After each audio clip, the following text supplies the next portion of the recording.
朝早11點，大埔社區中心有個婆婆企喺門口，佢連自己間屋有冇同意賣、幾時可以拎到錢都答唔出。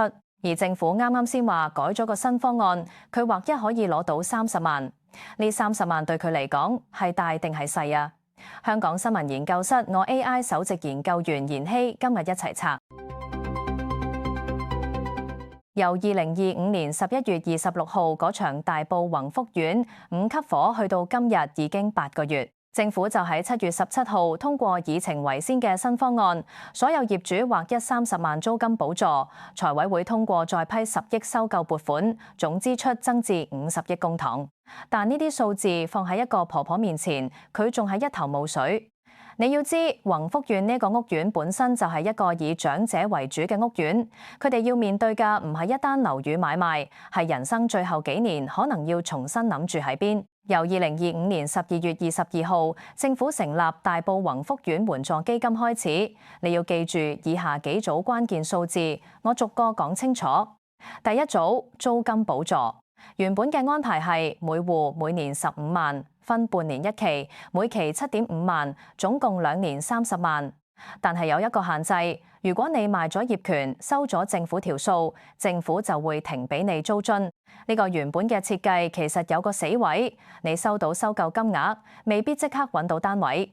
就算揀咗特設銷售計劃嘅新資助盤，都要等到27年12月，甚至更遲先入伙。中間你要住喺邊？所以7月15號新安排係，無論你揀邊條路，即係收現金，又或者參加特設銷售計劃，又或者揀樓換樓，甚至最後揀唔到適合嘅單位，你都可以攞夠4期，或一共30萬租津，直至27年12月21號。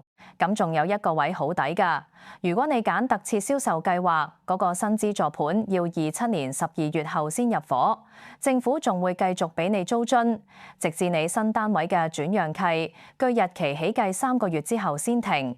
點解係3個月？政府話俾你裝修用嘛，呢個位好貼地。第二組，收購價。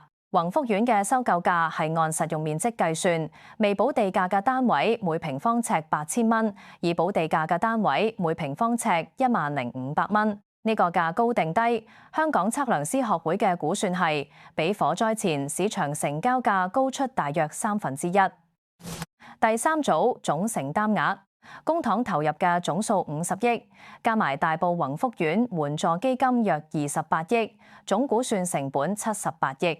第四組，業主決定。截至7月16號，1984戶宏福苑業主當中，1786戶已經簽咗接受收購建議信件，當中769戶已經進一步簽咗正式買賣協議，已經真正收咗錢嘅有10多戶，平均每戶收款300幾萬蚊。第五組仲有一筆錢，業主大會現場公佈，截至7月15號已經發出1732張大維修餘款嘅退款支票，總金額超過1.146億，平均每戶大約6.6萬。再加埋一筆你可能未聽過嘅20億火險賠償，呢筆錢要等獨立委員會嘅正式報告，目前預計10月中提交，確定責任分佈之後先可以正式賠。咁我幫你埋單。如果你係一個未補地價、實用約500尺嘅典型宏福苑業主，已確定入袋大約436.6萬。咁問題嚟啦，呢啲錢應該點用？如果你揀樓換樓，情況會唔會唔同？政府俾你嘅選項係3個，但真正核心係2條大路。A 路直接收現金，你自己去買樓或者去二手居屋綠置居市場買。B 路參加特設銷售計劃，政府代你買一個全新資助出售單位，即係一個特別為宏福苑業主而設嘅新居屋綠置居。B 路裡面仲細分2種 ，B1 隻收現金再參加計劃 ，B2 用樓換樓，用你嘅收購額直接抵新單位嘅價，差額多除少補。呢2條路究竟邊條着數？假設有2個宏福苑業主陳先生同李先生，2個人都住 F 座，實用447尺，未補地價，政府收購金額357.6萬。陳先生揀 A 路直接收現金，入袋約394萬，假設佢去新界西買一個實用400尺、樓齡20年、二手單位嘅屋苑，用350萬買到，佢仲剩44萬做裝修同儲備。李先生揀 B2 路樓換樓，觀塘一個新資助盤，假設新單位實用400尺，綠表折扣後定價480萬，佢要補122.4萬差額，但佢同時仲攞到30萬租津。大維修餘款假設6.6萬，實際淨袋36.6萬現金，再加一個全新單位。呢個時候你就會問：咁邊個着數啲？咁就要睇你原本嘅財務狀況同人生階段。好，數學題講到呢度，你可能會問：咁點解冇原址重建呢個選項？呢個問題其實牽涉全香港所有舊樓業主。原址重建做唔到嘅原因牽涉一份子大廈公契。香港每一棟大廈起樓嘅時候都會簽一份公契，呢一份公契就係話清楚呢一棟樓入邊每一戶佔幾多份額，公用地方點管，有咩嘅事要業主同意先做得。宏福苑嘅公契係80年代訂立㗎，呢一份40年前嘅文件裡面冇任何條款講明重建點做。咁點解會冇？因為當年冇人諗過。如果公契冇講，又要喐到全棟樓嘅結構，你需要100%業主同意先可以做，呢件事係做唔到㗎。仲有第二個問題，重建需要幾多時間？政府官員公開講過，原址重建需時可能長達9至10年，即係話就算今日全部業主一致同意，聽日開始起樓，依家嘅65歲以上長者等到入伙嗰陣係75歲。所以政府呢一次揀嘅方案，用公帑買晒嗰塊地，業主業權轉讓俾政府，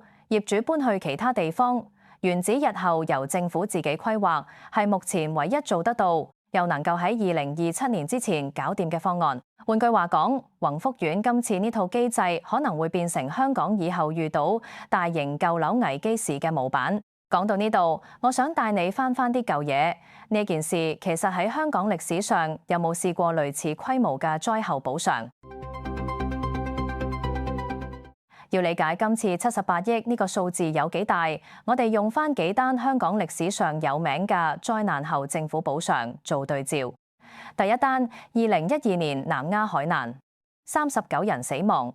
事後政府嘅角色主要係司法程序、責任追究、家屬情緒支援，冇政府主導嘅整體業權收購或者集體重置方案，因為呢個係一場交通意外，唔涉及居住問題。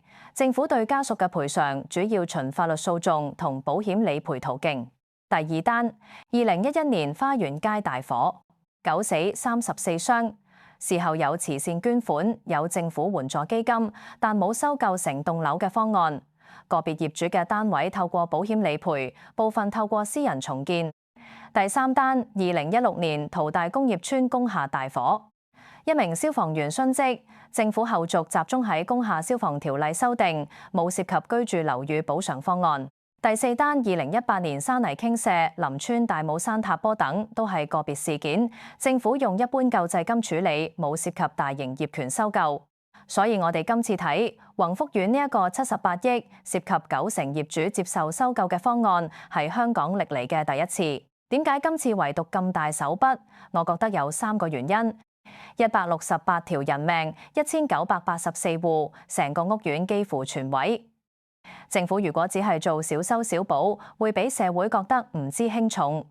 而結構特殊，宏福苑係屋苑，係全屋一齊出事，有共同公用部分，業權關係複雜，同其他災難個別單位受影響完全唔同。政府如果唔統一收購，俾業主自己解決，牽涉幾千宗保險、法律、業權糾紛，會拖10年8年都完唔到。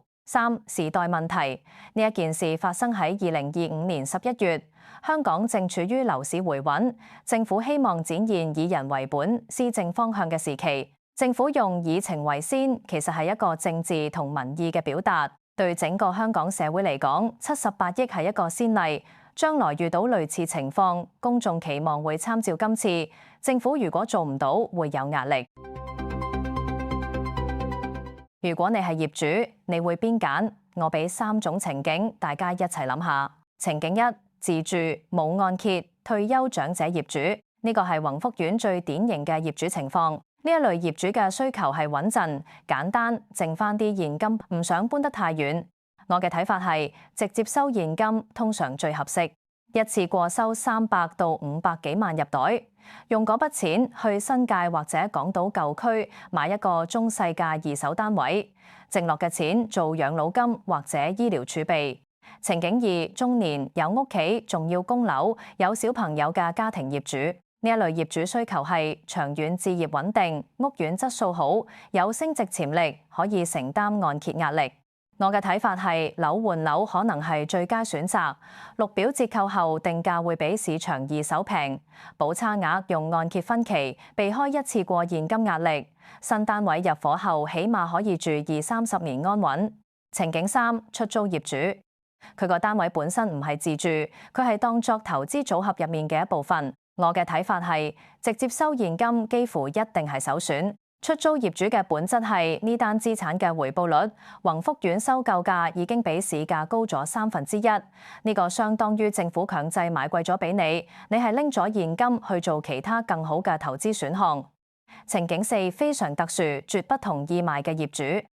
我知道1984戶入面，仲有大約10%未簽收購信、未接受收購方案嘅業主。呢類人有嘅係情感嗰邊，我住咗40年，佢係我人生嘅家；有嘅係唔滿意收購價，有嘅係想試下爭取更多。呢類業主嘅出路有2條，一係繼續等，希望政府之後有更好方案。但我要提醒你，財政司副司長黃偉綸已經公開講過，如果最後仍然有個別業主拒絕出售，政府可能會透過立法強制收回。二係盡快揾獨立法律意見。呢一類業主應該喺今年10月15號嘅簽約死線之前，同律師、測量師確認自己嘅權益同下一步。最後我留翻個問題俾你喺留言區傾傾。如果你係一個70歲住喺宏福苑30年，屋企就剩翻你一個嘅業主，你會揀直接收現金搬去新界，定係揀樓換樓入去觀塘或者錦田嘅新資助盤？訂閱香港新聞研究室，我係妍希，我哋下集見。